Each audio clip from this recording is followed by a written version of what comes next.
Clothing के मामले में एक थंब रूल याद रखिए कि आपने जितना लेयर पहना हुआ है उसका एक लेयर ज़्यादा हमेशा बच्चे को लगता है। Hello everyone, welcome to my channel. आज की इस वीडियो में हम बात करेंगे कि विंटर सीजन में आपको बच्चों का ध्यान कैसे रखना है। ये जितने भी पॉइंट्स मैं आपको बताने जा रही हूँ ये सभी बच्चों के लिए अप्लाई होता है। न्यूबॉर्न से लेकर बड़े बच्चों तक के लिए आप इसको अप्लाई कर सकते हैं। अगर कुछ स्पेशल चीज़ मुझे बोलनी होगी न्यूबॉर्न्स के लिए या फिर 1 साल से कम बच्चों के लिए तो मैं साथ साथ में ही मेंशन कर दूँगी। तो आइए शुरू करते हैं। सबसे पहली चीज़ आपको करनी है, विंटर एसेंशियल्स को स्टॉक करके रख लीजिए। अगर आपके पास ऑलरेडी है तो उसको निकाल के अच्छे से वॉश करके धूप दिखा के उसको अलग कर दीजिए। और अगर बच्चों के साइज़ के नहीं है तो इमीडिएटली स्टॉक करिए। क्या क्या एसेंशियल्स लग सकते हैं? सबसे पहले वार्मर, जो कि कपड़े के अंदर पहनाया जाता है।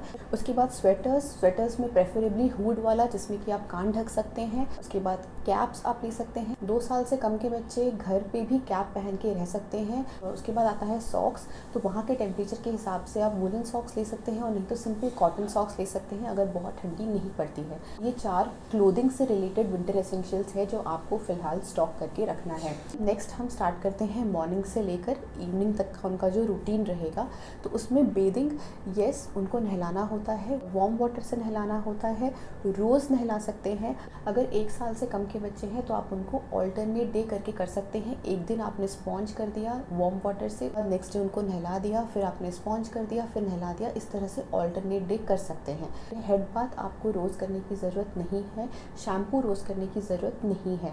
नहलाते वक्त ध्यान रखना है कि बाथरूम के जो विंडोज़ होते हैं, वेंट्स होते हैं, उसको बंद रखिए क्योंकि वहाँ से ठंडी हवा आती रहती है।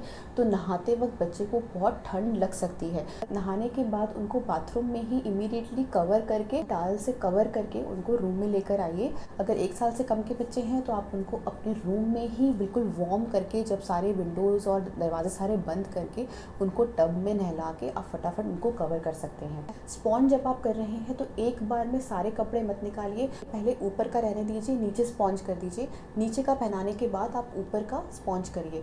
उसके बाद नेक्स्ट आता है कि मसाज कर सकते हैं कि नहीं कर सकते हैं। डेफिनेटली कर सकते हैं। कौन सा ऑयल यूज़ करना है? विंटर में मस्टर्ड ऑयल थोड़ा वार्मथ प्रोड्यूस करता है। मस्टर्ड ऑयल को थोड़ा सा हीट करके आप लहसुन के 2 टुकड़े उसमें डाल सकते हैं, साथ में उसको वार्म करके फिर उसी तेल से उनको मालिश कर सकते हैं। मालिश भी उनको वैसे ही करना है जैसे आपने स्पॉन्ज किया था, कि आपने कुछ कपड़े उनके रहने दिए हैं बॉडी पे, सब कुछ खोल के मसाज करने की ज़रूरत नहीं है ठंडी में। उसके बाद आता है मॉइस्चराइजेशन। आपको उनकी स्किन को अच्छे से मॉइस्चराइज्ड रखना है। आपको दिन भर में अगर 2-3 बार भी मॉइस्चराइज़र लगाना पड़े तो लगाना है। स्किन पूरी तरीके से हाइड्रेटेड होना चाहिए, मॉइस्चराइज्ड होना चाहिए। होंठ हैं उनको मॉइस्चराइज करके रखिए। बेबी फ्रेंडली जो लिप बाम्स आते हैं उससे उनको मॉइस्चराइज करके रखिए। मैं यूजुअली वैसलीन यूज़ करती हूँ, मुझे बहुत सेफेस्ट लगता है।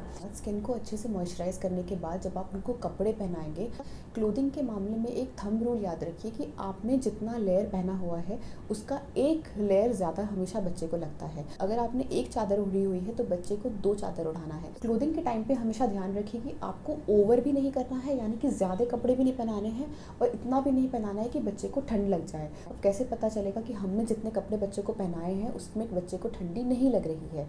तो आपको सिंपल एक टेस्ट करना है। उनका चेस्ट पे हाथ रख के देखिए, अगर सारे कपड़े पहनाने के बाद भी बच्चे का चेस्ट ठंडा है तो बच्चे को और कपड़ों की ज़रूरत है, यानी कि मोटे कपड़े की ज़रूरत है। और अगर बच्चे का थोड़ा बहुत गर्म है, हल्का वार्म है, तो बिल्कुल परफेक्ट उसने ड्रेस पहना है। और अगर उसका बहुत ज़्यादा गर्म है, उसको पसीना आने लग गया है, तो आपने उसको ओवर क्लोथिंग किया है। तो इस तरह से पता चलता है कि बच्चे को कितने क्लोथिंग की ज़रूरत है। यूजुअली मैं जो फॉलो करती हूँ, विंटर जस्ट स्टार्ट हुआ होता है, जैसे कि अभी का जो टाइम है, जो थोड़ी बहुत गर्मी भी रहती है दिन के टाइम पे, तो एक इनर वेयर साथ में एक फुल स्लीव्स का ड्रेस। अगर ठंडी थोड़ी सी बढ़ती है तो वार्मर और ऊपर से फुल स्लीव्स कपड़े। और अगर नेक्स्ट मंथ तक ठंडी और बढ़ती है तो वार्मर, ऊपर से उसके फुल स्लीव्स कपड़े और उसके ऊपर से स्वेटर। तो इस तरह से हम लेयर्स को बढ़ाते जाते हैं। उसके बाद नेक्स्ट आता है बच्चों का हाइड्रेशन। ठंडी के टाइम पे बच्चों को प्यास नहीं लगती है, तो हमें ये देखना है कि वो हाइड्रेटेड रहें। उन्हें जितना पानी आप दे सकते हैं उनको दीजिए, या फिर आप उनको पानी के फॉर्म में कोई भी खाना दे सकते हैं जिससे कि उनका हाइड्रेशन मेंटेन रहे। ज़्यादा पानी पीने से उनका स्किन भी अच्छा रहेगा ठंडी में। उसके बाद हम आ जाते हैं खाने के ऊपर। खाने में आप उनको वार्म फूड यानी कि हल्का गर्म खाना देना है। वार्म सूप दे सकते हैं। मैंने एक वीडियो आपके साथ शेयर किया था, टमाटर का सूप मैंने यूजुअली बच्चों को सर्दी होने पे देती हूँ, लेकिन आप नॉर्मली भी वो सूप बच्चों को दे सकते हैं अगर बच्चों को अच्छा लगे तो। उसके बाद वार्म मिल्क देना है, हल्का गर्म दूध। कोई भी फ्रिज की चीज़ डायरेक्टली फ्रिज से निकाल के मत दीजिए। कर्ड आप डेफिनेटली दे सकते हैं। बहुत लोगों का ये मानना है कि दही देने से बच्चे को सर्दी हो जाती है, लेकिन अगर कर्ड को खाने के 1 घंटे पहले से बाहर निकाल के रख देंगे फ्रिज से तो वो नॉर्मल टेम्परेचर पे आ जाएगा, तब आप बच्चों को डेफिनेटली कर्ड दे सकते हैं। इम्यूनिटी बूस्टिंग फूड्स आपको उनको देना है। Apple, beetroot, carrot, multiple fruits, vegetables जितने भी आप उनको दे सकते हैं आपको उनको खिलाना है। और स्लीपिंग के टाइम पे क्या प्रिकॉशन लेना है आपको, ये रूम का टेम्परेचर ऐसा रखिए कि बच्चे को बहुत ज़्यादा ब्लैंकेट की ज़रूरत ना पड़े। बच्चे की क्लोथिंग प्रॉपर रखिए तो आपको ब्लैंकेट की ज़रूरत नहीं पड़ेगी। 2 साल से कम के बच्चों को ब्लैंकेट वैसे भी रिकमेंडेड नहीं होता है और बच्चे यूजुअली फेंक देते हैं ब्लैंकेट को। तो बेटर है कि ब्लैंकेट पे भरोसा ना करके आप बच्चे को फुल क्लोथिंग में रखिए, ताकि अगर वो ब्लैंकेट नहीं भी उड़ता है तो बच्चा अपने क्लोथिंग की वजह से सिक्योर है। अब नेक्स्ट चीज़ आती है कोल्ड इन्फेक्शन से कैसे बचें। तो बहुत लोगों का ये मानना है कि विंटर सीजन की वजह से बच्चों को सर्दी हो जाती है। ऐसा नहीं है। बच्चों को इन्फेक्शन यूजुअली या तो एक इन्फेक्टेड पर्सन से होता है या फिर उनके खुद के हाथ से, अगर हैंड हाइजीन मेंटेन नहीं हुआ है या अगर हमारा हाइजीन मेंटेन नहीं है तो बच्चे को इन्फेक्शन हो सकता है। तो उसके लिए आपको अपना हाइजीन मेंटेन करना है, बार बार हैंड वॉश करना है, बच्चों का हल्का गर्म पानी से हैंड वॉश करते रहना है। क्राउडेड प्लेसेस में ज़्यादा लोगों के बीच में अवॉइड करना है उनको ले जाना। अगर आपके साथ कोई नैनी है, मेड है, केयर टेकर है, उनको भी ये सारे हाइजीन मेंटेन रखने हैं।